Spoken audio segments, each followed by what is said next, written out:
Di sebuah desa kecil, hiduplah seorang gadis bernama Sari dan seorang pemuda bernama Arman. Mereka saling mencintai sejak lama, tumbuh bersama sejak kecil, dan berbagi mimpi yang sama untuk masa depan. Namun, ada satu hal yang menjadi penghalang, ayah Sari, Pak Wiryo, tidak menyukai Arman. Pak Wiryo adalah pria keras dan berpegang teguh pada prinsipnya. Ia menginginkan menantu yang mapan dan terpandang, sementara Arman hanyalah seorang pemuda sederhana yang bekerja sebagai buruh tani. Meskipun Arman jujur, pekerja keras, dan mencintai Sari dengan tulus, itu tidak cukup di mata Pak Wiryo. Setiap kali Arman datang ke rumah Sari, Pak Wiryo selalu menunjukkan sikap dingin. Bahkan, beberapa kali ia terang-terangan mengusir Arman tanpa memberi kesempatan untuk berbicara. Sari mencoba membujuk ayahnya, tetapi usahanya selalu sia-sia. "Jangan keras kepala, Pak. Arman itu baik dan pekerja keras," kata Sari suatu hari. "Tapi dia bukan orang yang tepat untukmu.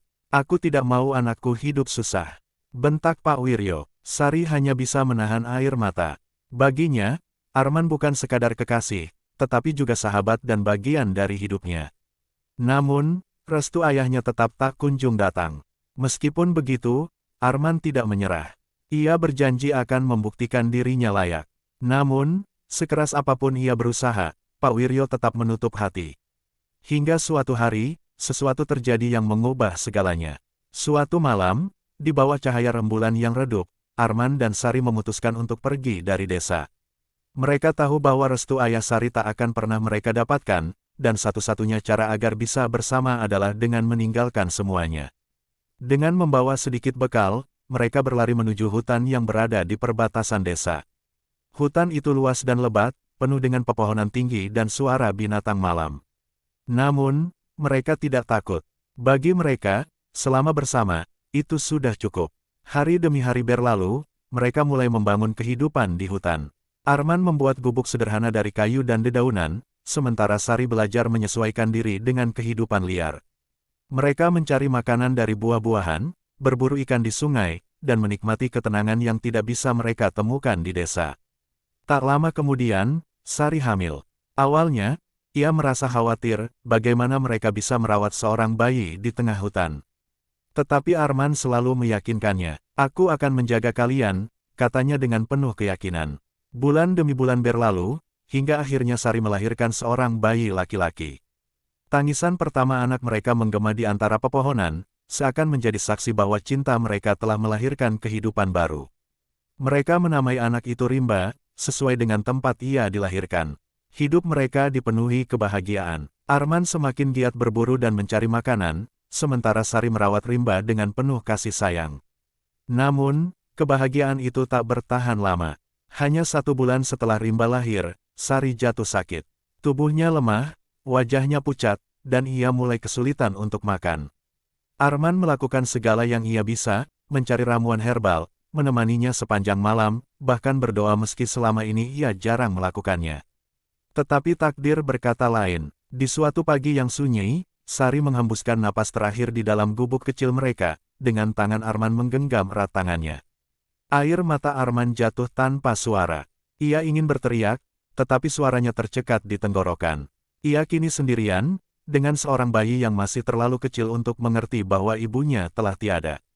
Hutan yang sebelumnya terasa hangat dan damai, kini terasa dingin dan sunyi. Arman duduk di samping tubuh Sari yang sudah kaku, matanya kosong menatap bayi kecil yang menangis dalam dekapannya. Rimba tidak tahu apa yang terjadi. Ia hanya tahu bahwa kehangatan ibunya telah hilang, digantikan dengan pelukan ayahnya yang gemetar. Hari-hari setelah kepergian Sari terasa begitu berat. Arman berusaha merawat Rimba sendirian, tetapi di dalam hatinya ada perasaan takut dan ragu. Bagaimana ia bisa membesarkan anak ini sendirian di hutan? Malam-malamnya dipenuhi kecemasan. Ia berpikir untuk kembali ke desa, mencari perlindungan di sana. Namun, bayangan wajah Pak Wiryo muncul di benaknya. Jika ia kembali, apa yang akan terjadi? Apakah ia akan diterima, ataukah ia akan dicaci dan dihina? Anak haram, suara di kepalanya berbisik. Arman menggertakkan giginya. Ia tidak peduli dengan dirinya sendiri, tapi bagaimana dengan Rimba? Apakah anak ini akan dihina, dikucilkan, seperti yang dulu ia alami saat mencintai Sari? Di tengah pikirannya yang kacau, satu keputusan mengerikan muncul di benaknya. Mungkin, lebih baik jika dia hidup tanpa aku, bisiknya pelan. Dengan hati yang berat, Arman membawa Rimba ke tepi sungai. Bayi kecil itu tertidur dalam balutan kain usang. Arman menatapnya lama, mencoba mengukir wajah anaknya dalam ingatan. Aku hanya ingin kau punya hidup yang lebih baik, katanya lirih, suaranya hampir tak terdengar oleh gemuruh air sungai. Dengan tangan gemetar, ia meletakkan Rimba di atas sepotong kayu besar yang hanyut perlahan mengikuti arus. Hatinya menjerit saat melihat anaknya terbawa air.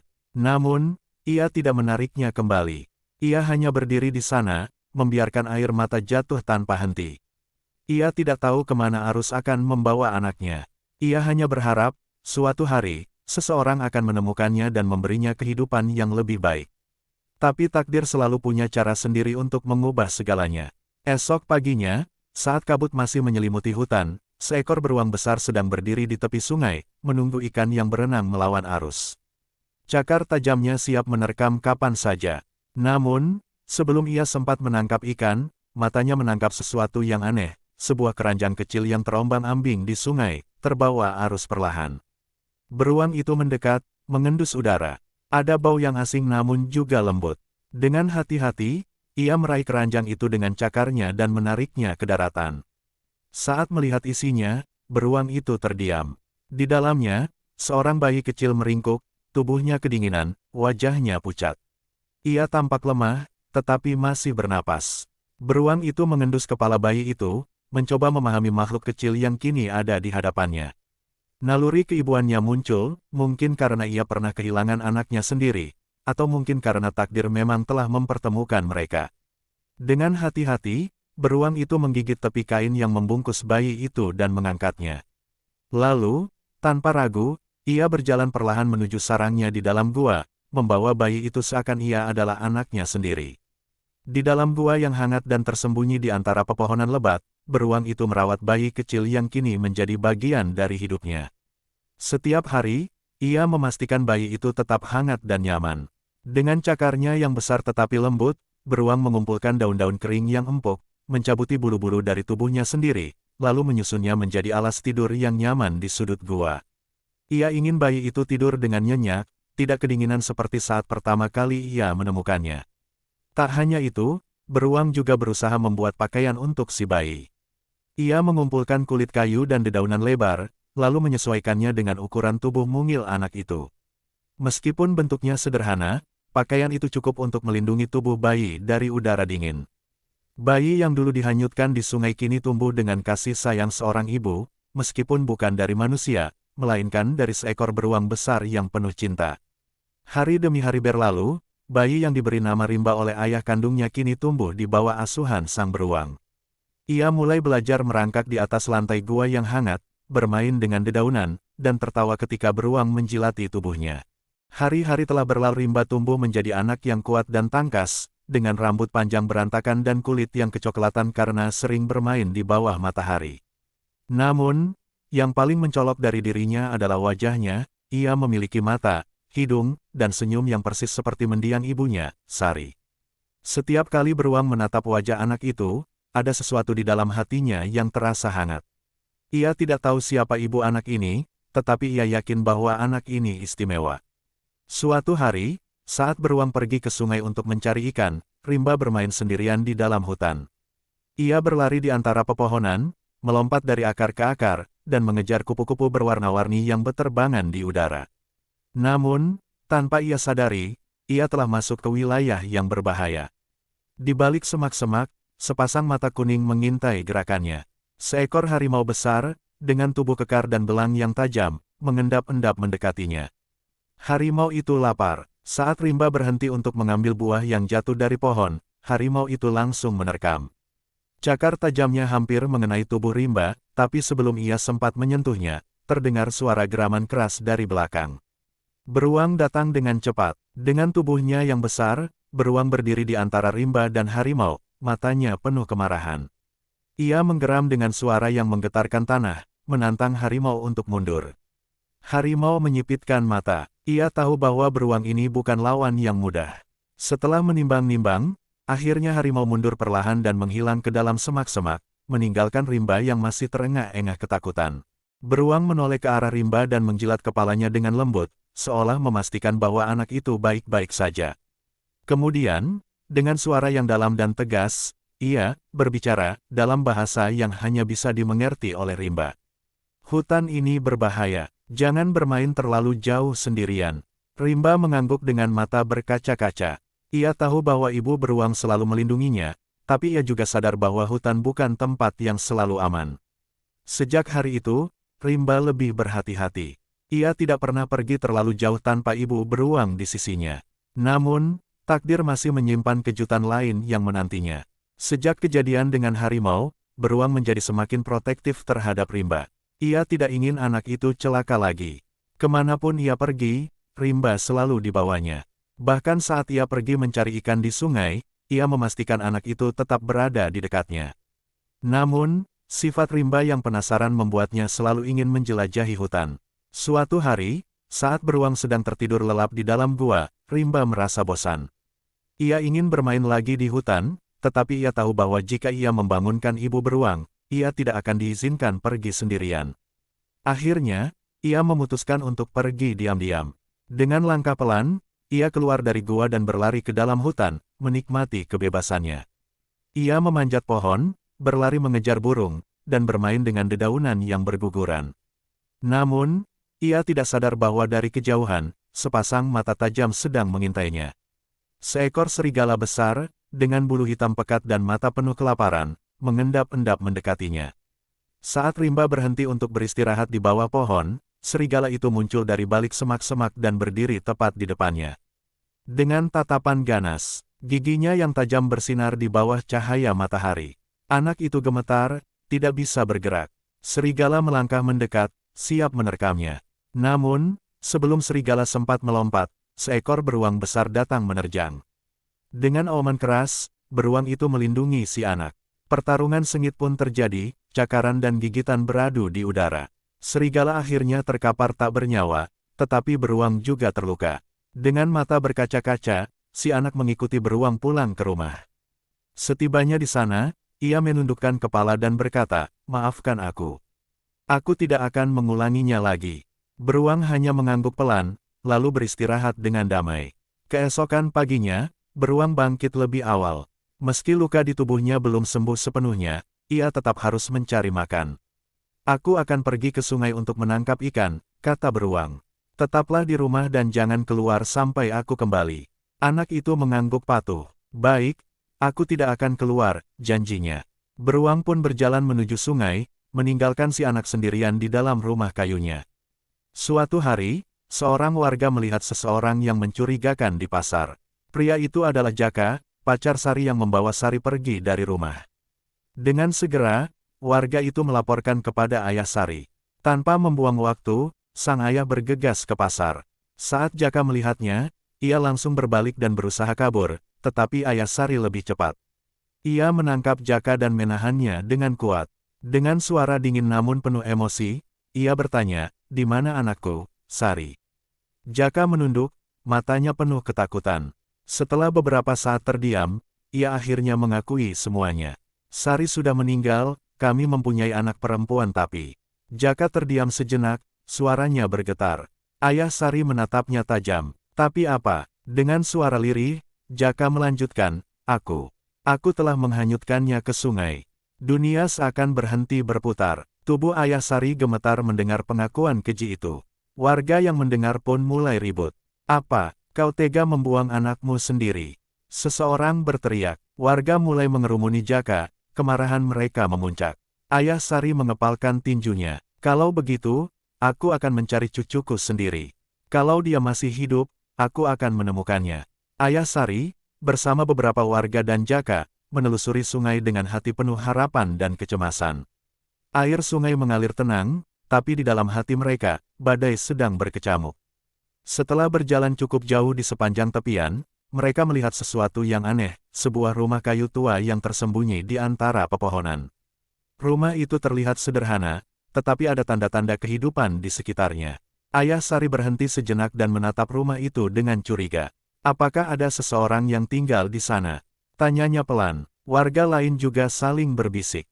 Rumah itu tampak asing, padahal mereka sering melewati sungai ini. Kita harus memeriksanya, kata seorang warga. Dengan hati-hati, mereka mendekati rumah itu. Jaka tampak gelisah, keringat dingin membasahi dahinya. Ia tahu bahwa jika anaknya benar-benar masih hidup, kebohongannya akan terbongkar. Ayah Sari mengetuk pintu kayu itu. Tok, tok, tok. Tidak ada jawaban. Namun, sebelum mereka sempat mengetuk lagi, terdengar suara langkah kaki dari dalam. Pintu kayu itu berderit terbuka, dan muncullah seorang anak kecil dengan wajah polos. Mata Ayah Sari membelalak, napasnya tercekat. Warga yang melihatnya pun terdiam, seolah tidak percaya dengan apa yang ada di depan mereka. Anak itu sangat mirip dengan Sari. Jaka menelan ludah, tubuhnya gemetar. Ia tidak bisa menyangkal lagi, anak ini pasti anaknya yang dulu dihanyutkan ke sungai. Tapi bagaimana bisa ia masih hidup? Tanpa berpikir panjang, Ayah Sari langsung meraih tangan anak itu. Nak, ikut kakek, kau bukan milik tempat ini, katanya dengan suara penuh emosi. Jaka, yang merasa bersalah, ikut membantu menggendong anak itu. Warga yang melihat situasi ini berbisik, cepat bawa anak itu. Sebelum ada binatang buas yang muncul. Namun, anak itu tiba-tiba mulai menangis keras.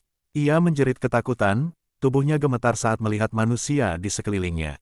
Matanya mencari sosok yang dikenalnya, beruang. Tidak, aku tidak mau pergi. Biarkan aku di sini. Aku mau bersama ayah beruang. Tangisnya pecah. Ayah Sari tertegun. Ayah, beruang. Sebelum mereka bisa mencerna kata-kata anak itu, terdengar suara langkah berat dari dalam hutan. Semak-semak berguncang, sesuatu yang besar sedang mendekat. Warga mulai panik. Cepat pergi, ada sesuatu yang datang. Namun anak itu malah berusaha melepaskan diri. Tidak, jangan bawa aku. Ayah beruang pasti datang. Dan benar saja, dari balik pepohonan, muncullah seekor beruang besar dengan luka di tubuhnya. Matanya menatap tajam ke arah mereka, aumannya menggema di udara. Ia datang untuk mengambil kembali anak yang telah ia lindungi. Beruang besar berdiri tegak, matanya tajam menatap manusia yang berusaha membawa pergi anak itu. Tubuhnya masih terluka setelah bertarung dengan serigala, tetapi itu tidak menghalanginya untuk melindungi anak yang telah ia rawat.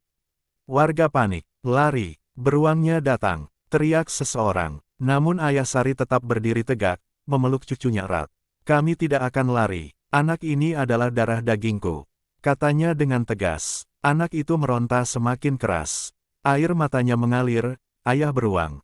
Tolong aku, jangan biarkan mereka membawaku. Beruang mengaum keras, langkahnya maju selangkah. Ia tidak peduli dengan banyaknya manusia di sana.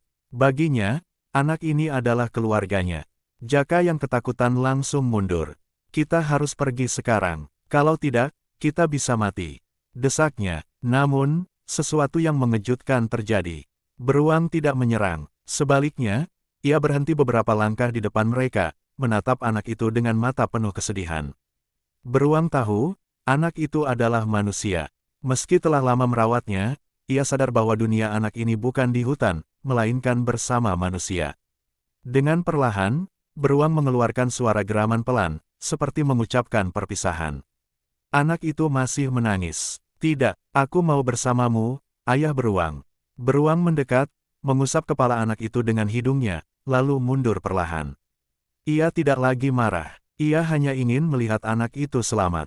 Ayah Sari menyadari hal ini. Dengan suara bergetar, ia berkata, terima kasih. Kau telah melindungi cucuku. Dengan berat hati, anak itu akhirnya dibawa pergi. Ia terus menangis, memanggil-manggil beruangnya, tetapi beruang hanya berdiri diam, menatap mereka hingga bayangan mereka menghilang di balik pepohonan. Untuk pertama kalinya, beruang merasa kesepian. Namun ia tahu, anak yang ia cintai kini berada di tempat yang seharusnya. Di kejauhan, terdengar suara tangis anak itu yang perlahan menghilang, meninggalkan beruang sendirian di hutan yang sunyi. Hari demi hari berlalu, tetapi kesepian semakin menghimpitnya. Makanan di hutan masih banyak, tetapi nafsu makannya menghilang. Luka di tubuhnya semakin memburuk, tetapi rasa sakit yang paling besar bukanlah luka itu, melainkan kerinduan yang tak tertahankan kepada anak manusia yang ia anggap sebagai keluarga. Di malam yang sunyi, beruang akhirnya terbaring lemah di lantai rumahnya. Ia masih memeluk baju kecil itu, mencium aroma samar yang masih tersisa dari anak itu. Matanya perlahan tertutup, dan dalam hati, Ia membayangkan sosok anak kecil itu berlari ke arahnya, memeluknya erat seperti dulu. Dengan napas terakhirnya, beruang tersenyum dalam diam. Keesokan harinya, hutan tetap sunyi. Rumah kayu itu tak lagi dihuni, hanya menyisakan kenangan dari sebuah persahabatan yang tak biasa, antara seorang anak manusia dan seekor beruang yang mencintainya seperti keluarga. Tamat. Terima kasih telah menonton. Tunggu episode-episode selanjutnya ya.